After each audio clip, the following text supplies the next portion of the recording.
de la Biblia, fascinantes revelaciones arqueológicas, descifrando los pergaminos del Mar Muerto. Consenso a la vista. En el desierto de Judea, kilómetros y kilómetros de pedregales y colinas estériles, hogar de pastores, beduinos y contrabandistas. A lo largo de todo el milenio, este desierto temporal de Tierra Santa pocas veces ha visto la paz porque una civilización luchaba contra otra por la supremacía de la región. Hoy en día, de nuevo, se libra una guerra. No entre dos ejércitos, sino entre los expertos a causa de sus opiniones y teorías. En la actualidad, la batalla se centra en dos aspectos de la verdad con respecto a un conjunto de textos antiguos: los manuscritos del Mar Muerto. Fue a comienzos de la primavera de 1947. Un solitario pastor beduino conducía sus rebaños cuando divisó una oquedad a un lado de la colina.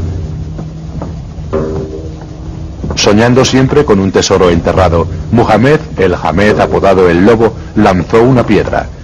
Quedó sorprendido al escuchar el ruido producido por un objeto de barro al romperse. Muhammad se adentró en la cueva. Una vez que sus ojos se acostumbraron a la oscuridad, vio que había varias vasijas intactas colocadas contra la pared. Cogió parte de su contenido y salió al exterior corriendo. Pero quedó totalmente desilusionado al comprobar que solo se trataba de unos rollos de cuero raído. Maldiciendo su suerte y haciendo con su camisa un atillo para todos ellos, se dirigió rápidamente hacia Belén. Allí contó lo sucedido a un zapatero del lugar, que era al mismo tiempo un anticuario, Khalil Eskander Sain, más conocido como Kando. Existe una leyenda que cuenta que el beduino quiso utilizar los rollos para reparar sus sandalias. Quiso hacer unas correas con el cuero. Kando, que era un profesional, le dijo que no merecía la pena. Los rollos eran muy frágiles y de ellos no saldrían tiras que merecieran la pena. Muhammad volvió a la cueva de nuevo para registrarla a fondo, mientras Kando se fue a Jerusalén. Allí, en el monasterio de San Marcos, Ortodoxa Siria, Mar Atanasio Samuel. Kando envió aquellos textos por medio de una persona, su criado, de nombre Jorge, al obispo. Pero el obispo que lo recibió era un monje. No era el obispo. Mar Samuel esperaba que los manuscritos fueran textos cristianos primitivos, pero a medida que transcurrían los meses allá donde fuera, era recibido con escepticismo, sospechas, incluso en la prestigiosa escuela bíblica y arqueológica francesa. Los trajo a la escuela bíblica y fueron examinados por el padre Van der Ploeging y el padre Marmagen. Ambos reconocieron que se trataba de textos bíblicos. Fueron identificados como los textos de Habacuc e Isaías, pero pensaron que no era posible que unos manuscritos sobrevivieran 2000 años. Por lo tanto, los desecharon como falsificaciones. Mientras tanto, Muhammad volvió de la cueva con más manuscritos. Los vendió a un tendero de Belén por la bonita suma de 7 libras palestinas. Desde Belén, una muestra de los manuscritos se fue abriendo paso a través de una cadena de tratantes hasta llegar a Jerusalén. En el invierno de 1947, las Naciones Unidas estaban a punto de tomar la decisión sobre la división de Palestina. Como los viajes a Jerusalén cada vez eran más peligrosos, la ciudad fue dividida en dos zonas, la árabe y la judía. El movimiento de personas era controlado por medio de pases militares y alambres con espinos. En el lado judío de Jerusalén, Enlazar Sukenik, profesor de arqueología de la Universidad Hebrea, recibió una urgente llamada telefónica de un amigo. Un anticuario armenio de la parte vieja de la ciudad insistió en que debían verse inmediatamente. Sin pase, Sukenik no podía llegar a la parte árabe de la ciudad.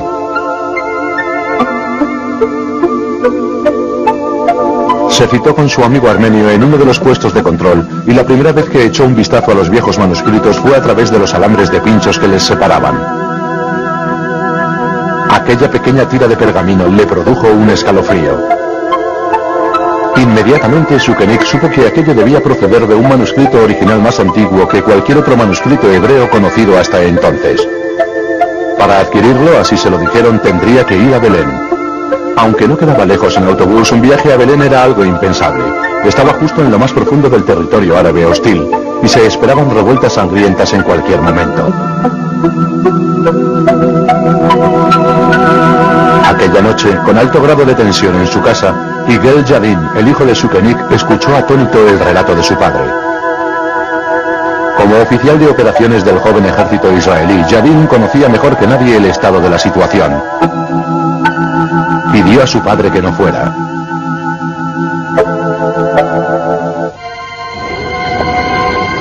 A la mañana siguiente, el 29 de noviembre de 1947, Sukenik, vestido de obrero árabe, tomó el autobús que se dirigía a Belén.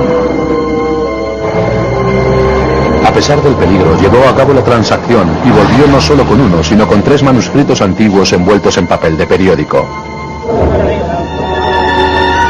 Mientras el autobús entraba en Jerusalén, las Naciones Unidas votaron a favor de un Estado judío y se iniciaron las tan temidas revueltas.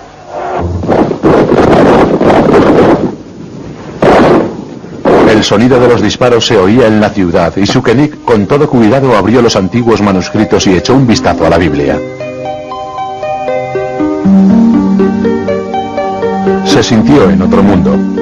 Desenrolló un manuscrito de más de 7 metros de longitud y leyó las palabras del profeta Isaías, copiadas aproximadamente unos 2000 años antes, cuando el Imperio Romano aún gobernaba Palestina.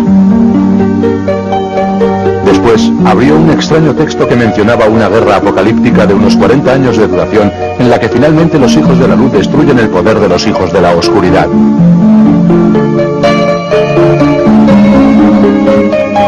Cuando llegó el alba, Sukenik aún seguía maravillado ante lo que había leído, y sus pensamientos se dirigieron hacia la misteriosa secta de los esenios, mencionada por los escritores de la antigüedad. Mar Samuel por fin había topado con alguien deseoso de prestar atención a los manuscritos.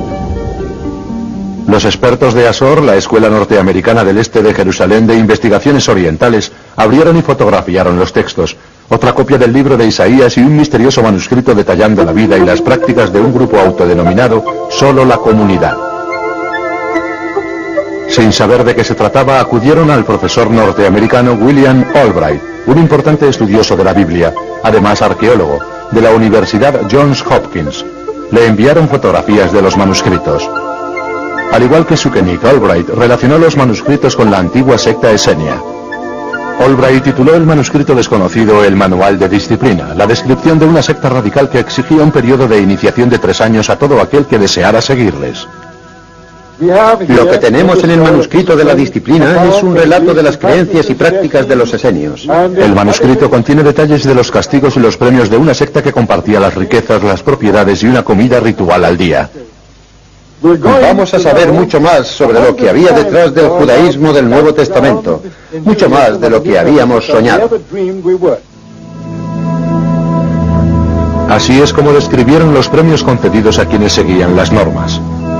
Toda bendición y felicidad y una vida eternas, una corona de gloria y ropa propia de la realeza bajo una luz sin fin. A través de los siglos, estas palabras llegaron al corazón de un sacerdote católico, el padre Roland de Vaux. Perteneciente a la orden mendicante de los dominicos, de Vaux era un importante estudioso de la escuela bíblica. El padre de Vaux dirigió una expedición a las cuevas del Mar Muerto, y para sorpresa de todos descubrieron que el solitario desierto estaba lleno de buscadores de tesoros, explorando con furia todas las cuevas que encontraban a su paso. De Vaux no perdió tiempo en comenzar su propia investigación. A partir de entonces comenzaron una serie de excavaciones, algunas ilegales, realizadas por los beduinos, y otras legales, llevadas a cabo por los arqueólogos. Lamento decir que casi siempre los beduinos eran los primeros. De un solo yacimiento, en la cueva 4, los beduinos se llevaron unos 15 fragmentos, lo que quedaba de unos 800 manuscritos. En un principio, las autoridades pagaban por cada fragmento como si se tratara de un solo hallazgo, y se cree que los beduinos trocearon gran parte de los pergaminos con objeto de aumentar sus ingresos. Los fragmentos inundaron el Museo Rockefeller del este de Jerusalén. Muchos de ellos aún están bajo las bóvedas guardados en las cajas en las que los traían los beduinos.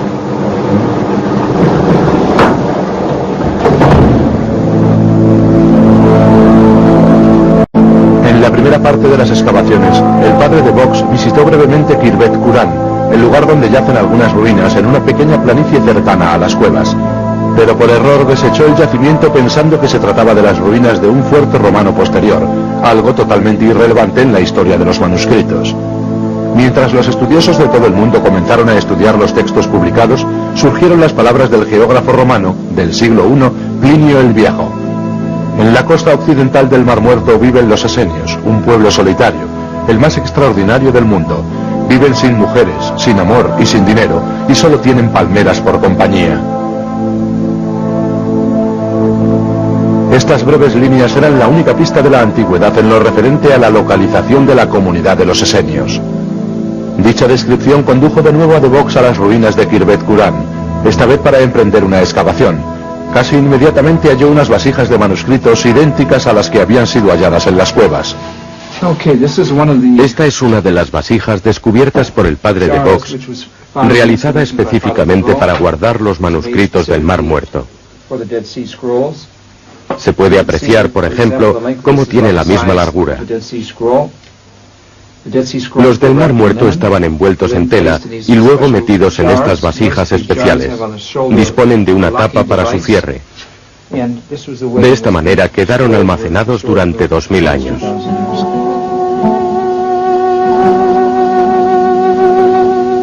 Las excavaciones desenterraron en total más de 30 edificios.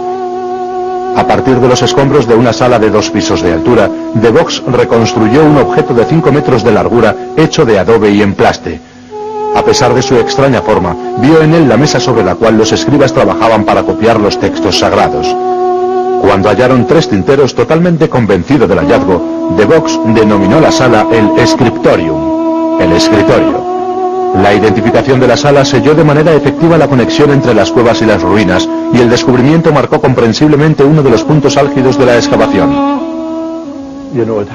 Un par de tinteros no forman un escritorio de manuscritos. No hacen que una sala sea el lugar donde se copian los libros. Pero cuando descubres que la tinta de los tinteros coincide con la tinta utilizada en los manuscritos, entonces sí sería el lugar donde se llevaba a cabo la copia de algunos libros. Esperamos que los judíos que se dedicaban al estudio de la ley tendrían necesidad de tener copias de esa ley, y desde luego, en el desierto tenían todo el tiempo del mundo para hacer las copias ellos mismos. En lo que para muchos aún parece una lógica conexión, De Vaux identificó la secta esenia denominada por los escritores de la antigüedad como la comunidad que vivía en el asentamiento de Qurán. Allí, afirma De Vaux, se dedicaban a componer y copiar los manuscritos que poco más tarde ocultaron en las cuevas de las proximidades. Con el descubrimiento de los manuscritos del Mar Muerto, no solo tenemos los escritos de los propios esenios, hechos para sus adeptos, los iniciados, que ofrecen los detalles de cómo se convertían en miembros de la comunidad y lo que esperaban y qué ocurría si alguien rompía las normas. Al comparar los textos de los manuscritos, los escritos de la antigüedad y los resultados de las excavaciones, De Vaux desarrolló un cuadro de la vida de los esenios en Qurán que bajo muchos aspectos era un reflejo de la vida monástica que apareció años más tarde en el cristianismo. Solitarios y célibes, vivían en una estructura jerarquizada controlados por los sacerdotes. Eran muy disciplinadas y rechazaban el mundo exterior. Compartían la ropa, participaban en las inmersiones rituales y además compartían una comida comunal. Todo ello hizo pensar que Qurán era un monasterio cuyos miembros libraban una batalla exclusivamente espiritual contra el mal. Durante décadas, dicha interpretación, conocida como el punto de vista del consenso, quedó almacenada en los estudios bíblicos. Una de las ideas con las que se asocia a De Vaux es que Qurán es una comunidad monástica. Él mismo es sacerdote, perteneciente a una orden religiosa. Y obviamente pensar que aquello era un monasterio fue el paralelismo ideal que daba sentido a la vida de los esenios. Durante siglos el ideal monástico ha sido considerado en la vida cristiana una de las maneras de alcanzar la perfección. Si Qurán hubiese sido una orden monástica, podría haberse parecido a esos monjes ortodoxos griegos que comparten una existencia comunal dedicando toda su vida a la oración.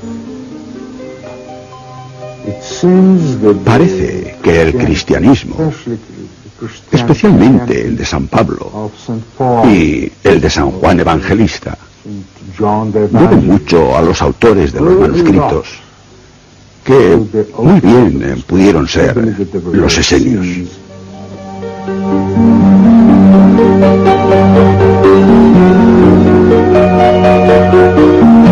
El comedor era la sala más grande del complejo y DeVox pensó que se trataba del lugar donde la comunidad tomaba la cena común. Hay un texto en los manuscritos en el que se menciona una comida común con pan y vino. Eso es, claro, un paralelismo evidente con la Eucaristía cristiana. En todas las comidas celebradas por cualquier grupo de judíos y gentiles en todo el mundo, se utilizan el pan y el vino, cuando son muchos los que bendicen la comida. Cuando se unan, el sacerdote bendecirá los primeros frutos del pan y el vino, y será el primero en extender la mano sobre el pan. A partir de ahí, el Mesías de Israel extenderá la mano sobre el pan, y toda la congregación de la comunidad proferirá la bendición.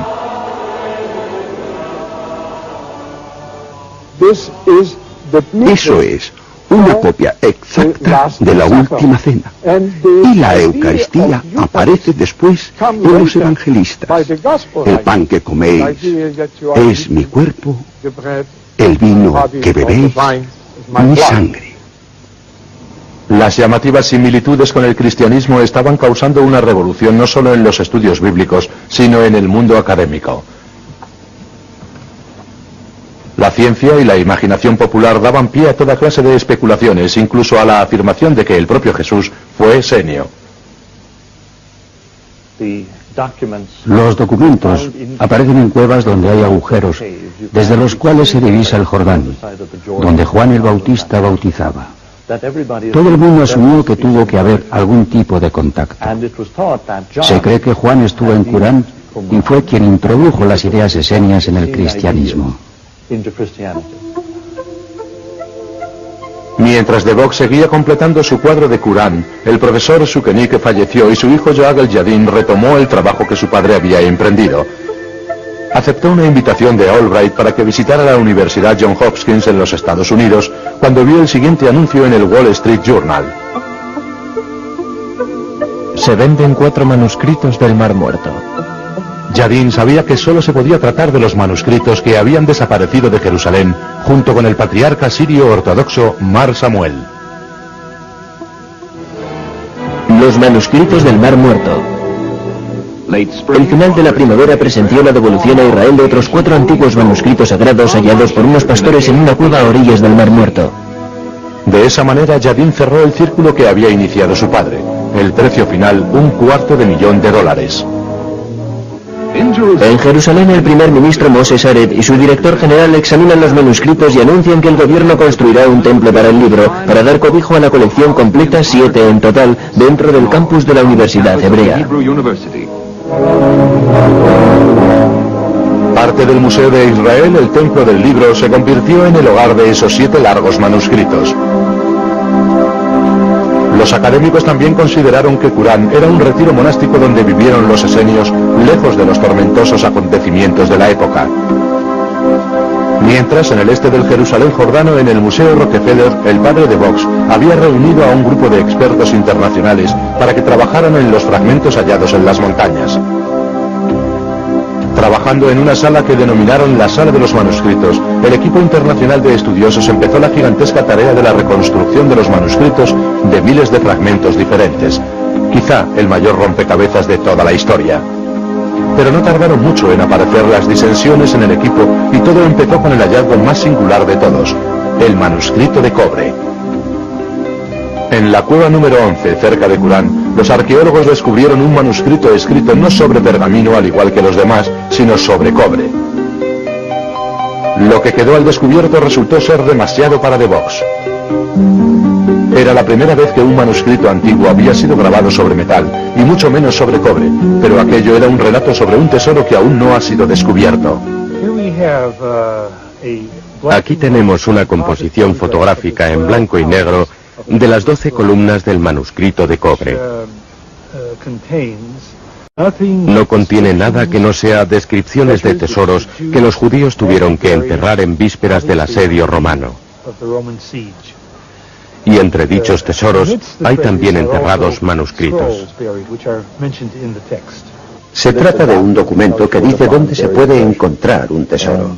Habla de metales, de oro, de plata de verdad, de cosas que nos harán ricos. El manuscrito de cobre desató la imaginación, pero el tesoro escondido no encajaba con la versión de DeVox sobre una vida monástica sumida en la pobreza. Su conclusión fue que se trataba de una obra de ficción y anunció el hallazgo al mundo diciendo: es una recolección de una leyenda sobre un tesoro escondido. Los que estaban allí en Qumran, en las excavaciones, DeVox y sus colegas quedaron horrorizados ante todo aquello.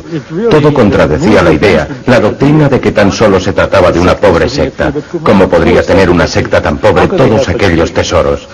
Fue poco después cuando DeVox aseveró que el manuscrito era una falsificación escrita por un esenio loco. Esas fueron sus palabras. Al presentir la amenaza sobre su teoría del consenso, DeVos comenzó a considerar que el manuscrito de cobre era el trabajo de un escriba esenio quizá loco. Ante tales cantidades de oro y plata que podrían ser hallados en el templo de Jerusalén, algunos académicos se empezaron a preguntar si el manuscrito describía el tesoro del templo, el cual quizá podría haber sido apartado del camino de los romanos que se aproximaban.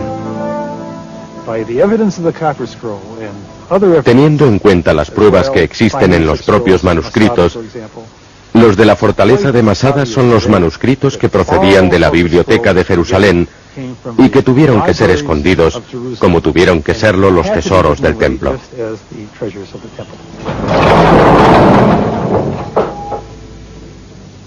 Lo que en un principio parecía un debate normal entre expertos pronto se convirtió en una acalorada controversia. Pero se estaba gestando un escándalo incluso mayor. Tenía que ver con el creciente número de expertos a los que se negó el permiso de ver los numerosos manuscritos que ni siquiera habían sido publicados. Todo el mundo esperaba que los fragmentos de los manuscritos fueran hechos públicos, pero se convirtieron en algo de dominio exclusivo que se autoproclamó editor de los textos y durante décadas negó el acceso a sus colegas expertos. Algunos vieron en todo aquello una conspiración liderada por el Vaticano. El equipo inicial estaba formado sobre todo por católicos, sacerdotes, abates, etc. La escuela bíblica, que forma parte de la Orden de los Dominicos, depende directamente de la Comisión Pontificia Bíblica del Vaticano, un grupo de cardenales y consultores encargados de controlar la corrección política de los académicos católicos. En 1955, el padre DeVox se convirtió en uno de los consultores de dicha comisión. Eso hizo que muchos dudaran aún más de la imparcialidad del equipo internacional, que levantó sospechas de llevar a cabo una conspiración católica que intentaba hacer desaparecer material que hablaba de Jesús. Era un cristianismo antes del cristianismo. Aún quedan teorías de que existe cierta información secreta sobre Jesús y los apóstoles. Sobre todo había un interés muy particular en lo que podría ser una teoría muy válida sobre la conexión existente entre Juan el Bautista y los esenios. Tras años de una lucha feroz entre dicho equipo y la comunidad internacional de académicos, los manuscritos por fin fueron sacados a la luz. Ahora que todas las fotografías están disponibles, sería bueno examinarlas para bien y para mal, volver hacia atrás e investigar sobre el consenso. Pero más que clarificar los aspectos concernientes a los manuscritos, su publicación trajo consigo una nueva oleada de dudas y desacuerdos. ¿Fueron los que vivían allí quienes escribieron los manuscritos o eran textos de la biblioteca del Templo de Jerusalén, escondidos mientras los romanos proseguían en su avance con ánimo de destruir la ciudad? ¿Fueron los habitantes de Qumran escribas monásticos pacíficos o formaron parte de la resistencia militante que estaba a punto de alzarse en rebelión contra Roma? Algunos señalan los manuscritos sectarios descubiertos en la cercana fortaleza de Masada para apoyar este argumento, además de la posible finalidad militar de la torre vigía de Qumran. Pero sobre todo llama la atención que los manuscritos no mencionan ni una sola vez la palabra esenio. Aquellos que se oponen a la teoría del consenso destacan un hecho muy simple: la falta de pruebas arqueológicas que vincula a los esenios con los manuscritos, o a los manuscritos con la comunidad de Qumran.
Excavando la Biblia, fascinantes revelaciones arqueológicas. Descifrando los manuscritos del Mar Muerto. Fuera de consenso.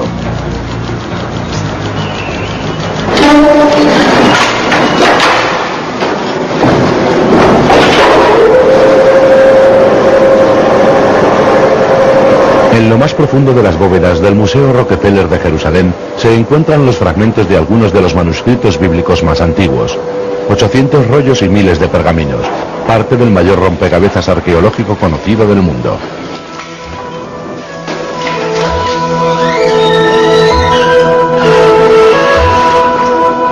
Cuando fueron descubiertos en 1947, los manuscritos del Mar Muerto fueron tildados del mayor hallazgo arqueológico del mundo. Décadas más tarde pasaban a ser el mayor desecho arqueológico. Disputas y desacuerdos rodean todos los aspectos de sus orígenes.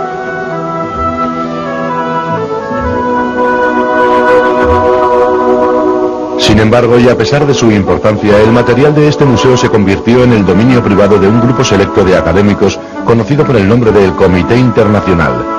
Un grupo de 8 estudiosos, en su mayoría sacerdotes católicos, que se hicieron con el monopolio de la publicación de gran cantidad de material. En noviembre de 1966, el gobierno jordano nacionalizó el Museo Rockefeller y los manuscritos del Mar Muerto pasaron a ser propiedad jordana.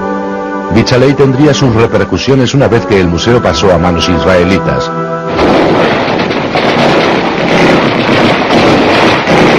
En junio de 1967 se inició la Guerra de los 6 días.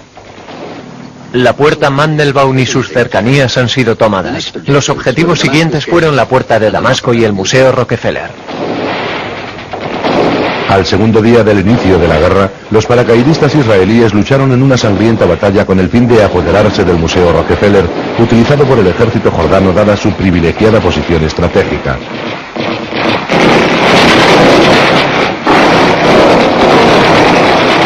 Después de una dura batalla, el museo cayó ante el avance israelí. Lo mismo ocurrió con los tesoros de la historia, los manuscritos del Mar Muerto.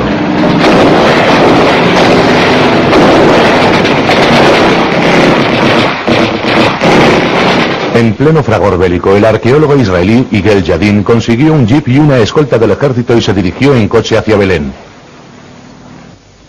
Durante años había sospechado que otro de los pergaminos estaba aún en manos de Kando, un experto en antigüedades que había conseguido los primeros rollos de los beduinos. Kando, a quien vemos en esta secuencia en su casa de Belén, lo niega, pero enfrentado a Yadin y a una tropa de soldados israelíes fuertemente armados, retiró las baldosas de la cocina de su casa y entregó a Yadin una caja de zapatos que contenía el rollo más largo. Con casi 8 metros y medio de largura, era el 8º manuscrito más grande jamás hallado. En total, los manuscritos del Mar Muerto proporcionan casi un conjunto completo de los libros de la Biblia y de los textos de una secta anteriormente desconocida, jamás antes autodenominados esenios, pero que ciertamente compartía el fervor mesiánico muy extendido en una Palestina por entonces dominada por los romanos. John Strucknell, antiguo director jefe del equipo internacional, es un converso católico muy destacado. Sus duras observaciones antisemitas fueron la causa de su relevo en su cargo. Strucknell sigue lo que se denomina el punto de vista consensuado que considera los manuscritos del Mar Muerto el trabajo de una secta judía, los esenios. Los que se adhieren a dicha opinión creen que los esenios vivían pacíficamente en una comunidad en Qurán. Este es uno de los yacimientos arqueológicos más interesantes de Palestina. Es el primer yacimiento donde podemos ver el trasfondo económico sobre el que fueron elaborados los manuscritos. Tenemos la panadería esenia, su cerámica y todo lo demás. Un arqueólogo francés, el padre Roland de Vaux, fue el primero en excavar las cuevas del Mar Muerto y el asentamiento cercano de Qurán. De Vaux, un monje católico, relacionó cómodamente ambos en una teoría que consideraba que Qurán era un asentamiento monástico, en lugar de los pacíficos esenios que se dedicaban a escribir manuscritos alejados de los acontecimientos tumultuosos de la época. Después de hallar en esta sala 3 tinteros, de Vaux estaba convencido de que había descubierto el scriptorium, el lugar donde los esenios copiaban los manuscritos. Durante muchos años el poder académico marginó a todo estudioso que se atreviera a proponer alguna idea en contra del punto de vista aceptado por el consenso. Quiera que viviera aquí, tuvo que implicarse en algún tipo de correspondencia escrita. No podían estar tan aislados y apartados del mundo. 2 o 3 tinteros no demuestran de ninguna manera que se trata de un escritorio. El profesor Norman Golbe de la Universidad de Chicago es uno de aquellos cabecillas que se oponen al punto de vista del consenso. Es el autor de un importante libro de análisis titulado ¿Quién escribió los manuscritos del Mar Muerto? Y pone en tela de juicio casi todas las bases de las conexiones de Qur'án y la teoría del punto de vista del consenso. No se ha encontrado absolutamente nada, ni un solo fragmento de pergamino, ni plumas, ni ningún otro tipo de actividad propia de un escriba. En otras palabras, no es aquí, es un scriptorium que ha sido creado teóricamente para el que no hay la más mínima sombra de evidencia. De hecho, la palabra esenio no aparece en ninguno de los manuscritos. Ascendiendo a la torre vigía fortificada de Qur'án, el profesor Golbe afirma que este lugar es de naturaleza militar y que durante la revuelta contra Roma las bibliotecas de Jerusalén fueron trasladadas a esta zona y escondidas en las cuevas ante el avance de las tropas romanas. Este lugar no pudo ser más que una fortaleza y resulta totalmente absurdo afirmar que los esenios vivieron aquí. No hay pruebas de un asentamiento de una secta del tipo que sea en este lugar. Antaño casi fue un cruzado solitario. Hoy, sin embargo, el profesor Golbe no está solo en esta batalla. Es el punto de vista de la falta de consenso. Issachar Hirschfeld es un arqueólogo israelí que actualmente está trabajando aquí en unas excavaciones en Beit Umal Ali, no lejos de Cesarea. De la misma época que Qur'án, Issachar lo considera un asentamiento puramente agrícola. La única incógnita en la ecuación es el turbador parecido de este complejo con respecto al de Qur'án. Pero más que sugerir que todo pueda deberse a otra comunidad esenia, Issachar afirma que es una mansión perteneciente a un miembro de la aristocracia judía fuertemente fortificada para protegerse de la frontera del norte del reino de Judea.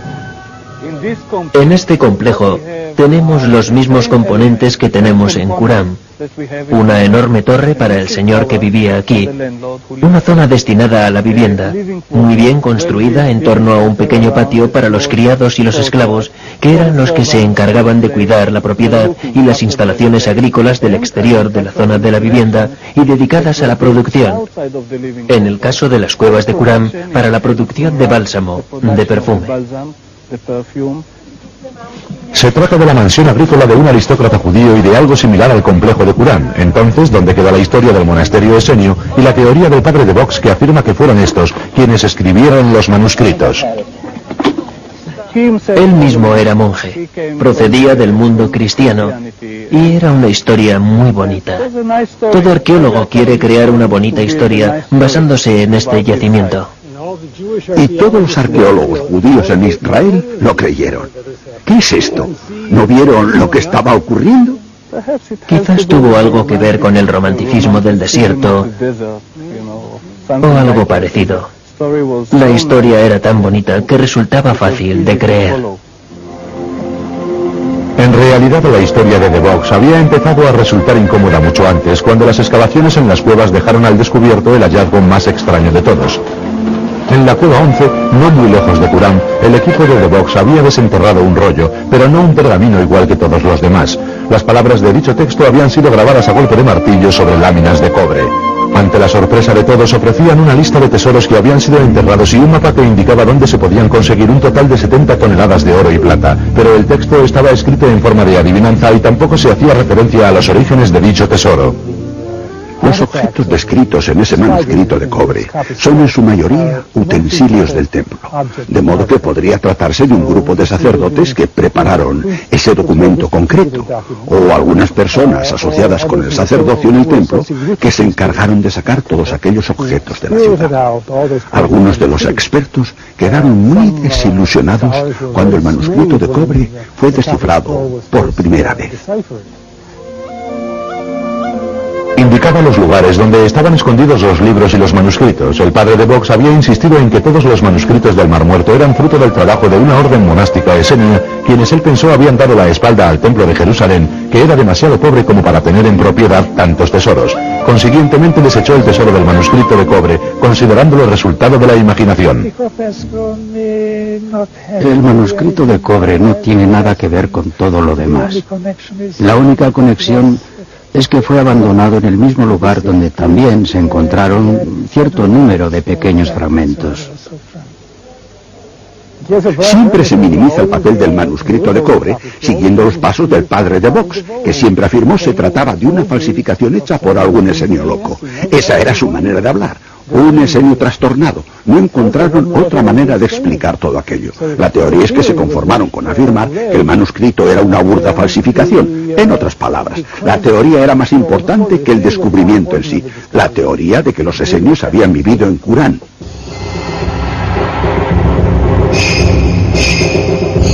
Hoy día muchos estudiosos creen que el manuscrito de cobre es auténtico y que contiene una lista de tesoros reales.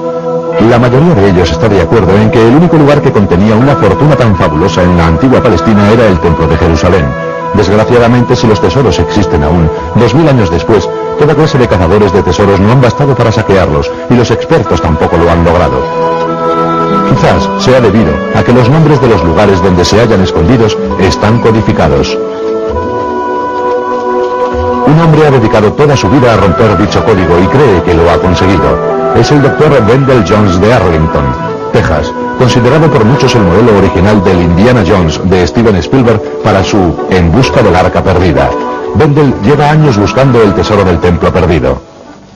El tabernáculo, el arca de la alianza, el querubín, el velo, las tablas, los telones, las cuerdas, todo está descrito en el manuscrito de cobre y está escondido aquí. En 1988, después de una búsqueda infructuosa, un equipo de voluntarios finalmente halló, literalmente, petróleo. En un pozo de 1 metro de profundidad en el suelo de una de las cuevas encontraron una vasija de barro envuelta en hojas de palmera. De acuerdo con el estilo de la segunda época del templo, pensaron que la jarra estaría vacía, pero una vez que cogió calor expuesta al sol comenzó a rezumar petróleo por un agujero. Las pruebas llevadas a cabo más tarde demostraron que contenía extractos de una planta que ya no existe y que los expertos piensan que probablemente esté extinta. Si es así, se trata del semen azar-semón, el óleo utilizado para ungir a los reyes del antiguo Israel. En 1992, Jones dio con otro descubrimiento impresionante, una cámara en la que había casi 367 kilos de incienso. Está convencido de que era utilizado en el antiguo templo de Jerusalén. Encontramos el óleo de los ungidos del primer templo y también el incienso, de manera que las cosas con las que estamos trabajando tuvieron algo que ver con el primer templo y no con el segundo templo. Según Jones, el manuscrito de cobre pertenece al período del primer templo. En tal caso estaría separado del resto de los demás manuscritos del Mar Muerto. Para los que apoyan el punto de vista del consenso, esto debería cerrar el debate. Sin embargo, el Dr. Jones no escribe ningún artículo para la ciencia, ni resúmenes de su trabajo arqueológico. Por ello, sus colegas académicos no siempre toman en serio su trabajo. Para empezar, para mí Wendell Jones es un hombre maravilloso. Le aprecio mucho. Pero digamos que, seriamente, no estoy de acuerdo con sus conclusiones prácticamente en ningún tema, aunque me parezca un tipo maravilloso. Aunque gran parte de la comunidad científica no aprueba los métodos científicos de Wendell, la mayoría respeta su integridad. Jones está convencido de que está a punto de llevar a cabo el mayor hallazgo de todos, el Arca de la Alianza, que está escondida bajo la cueva donde halló el incienso. El manuscrito de cobre dice: en la cueva bajo la que está el incienso está la purificación, las cenizas del jefe rojo. Debajo de ello hay un libro que nosotros creemos es el manuscrito de plata. Un cofre de plata que pesa 40 talos y que contiene los ornamentos del sumo sacerdote. Todos esos artículos que están escondidos en esta cámara superior, debajo de las especias, son un requisito indispensable para dar con el tabernáculo del Arca de la Alianza. Tanto si Jones da con el paradero del Arca de la Alianza como si no, para los que se oponen al punto de vista del consenso, el manuscrito de cobre es una prueba de que ninguno de los manuscritos del Mar Muerto fueron de verdad escritos en la comunidad del Qurán. Después de casi 50 años de discusiones encarnizadas, los seguidores del punto de vista del consenso creyeron que habían dado con lo que tanto ansiaban. Durante las excavaciones llevadas a cabo en Qumran, encontraron una prueba arqueológica clara que vinculaba los manuscritos a los esenios. Un retrato fragmentado con letras grabadas conocido por el nombre de Ostracón fue hallado en las cuevas y la paleógrafa Esther Eschel piensa que en él se lee uno de los nombres utilizados por el grupo para autodescribirse, la Yahad, la comunidad en hebreo. Si se trata de una lectura correcta, esta sería la primera prueba arqueológica clara jamás hallada que conecta el yacimiento de Qumran con los manuscritos de las cuevas. Los partidarios del punto de vista del consenso lo consideraron una bofetada a la teoría de Golbe. No quiero reventar la teoría de nadie. Creo que se trata de la prueba de conexión existente entre los manuscritos y los esenios, y los escritos y el yacimiento. Las autoridades en las antigüedades israelitas consideraron la prueba tan importante que le concedieron un puesto de honor en una exposición organizada para celebrar los 50 años de los manuscritos en el Templo del Libro. El texto de Ostracón contiene una lista de pertenencias que una persona deja a la comunidad, la Yahad. Para anunciar el hallazgo, un recorte de prensa del Museo de Israel decía: es la primera prueba arqueológica que apoya las afirmaciones tradicionales de la conexión existente entre el yacimiento de Qumran y los manuscritos hallados en las cuevas de las proximidades. Y eso, seguía diciendo, rechaza la teoría de su origen en el templo de personas tales como Norman Golbe. Cuando juraba sus votos a la comunidad, decía: la comunidad, el Yahad, ellos vivían aquí. Es una prueba documental de que la comunidad esenia vivía aquí, en Qumran. Esto no es una teoría inventada, es una prueba que consta en ese texto. El profesor Golbe hizo referencia a la integridad profesional de Eschel. Acusó a las autoridades de desviar las pruebas y mantiene que la palabra Yahad no aparece en el Ostracón. Y cuando juraba sus votos a la comunidad, al Yahad... ¿Dónde está la palabra Yahad? Aquí pone Yahad, en el borde de la primera parte del Ostracón. ¿Pero no está roto por aquí? Desgraciadamente está roto. Deseamos, sobre todo, hallar el documento completo. Pero como ve, esta parte de aquí no es exactamente igual a la de aquí. ¿Lo ves? No hay ninguna línea. Hay una línea, pero en la transcripción han añadido otra aquí. Y esto demuestra que... Golbe cree que las líneas añadidas en la transcripción del Ostracón han sido hechas con el fin de confundir al público. En este texto no se menciona para nada la Yahad, y no entiendo cómo se ha podido cometer un error tan grande. Si se trata de una equivocación, podría haber sido hecha, porque cualquiera que sepa algo de periografía es capaz de ver que aquí hay un rasgo horizontal que no estaba en la transcripción. ¿Por qué lo harían? ¿Qué por qué? Tengo mis dudas de por qué lo pudieron hacer. Deberíamos preguntárselo a ellos y decirles, ¿por qué lo habéis hecho? Después deberíamos contar al mundo lo que ha pasado. No hay nada que justifique que se pueda leer en este Ostracón la palabra Yahad. Los mejores estudiosos bíblicos de todo el mundo se reunieron aún sabiendo que resultaría un espectáculo entre Golbe y Eschel. Un duelo que dejaría al descubierto qué versión de la lectura aguantaría el escrutinio de las mejores mentes en dicho campo. Esta es la Chet. Puedes compararla y puedes examinarla con toda seriedad. Bien, si usted dice que está ahí, muéstrenos de alguna manera que está ahí.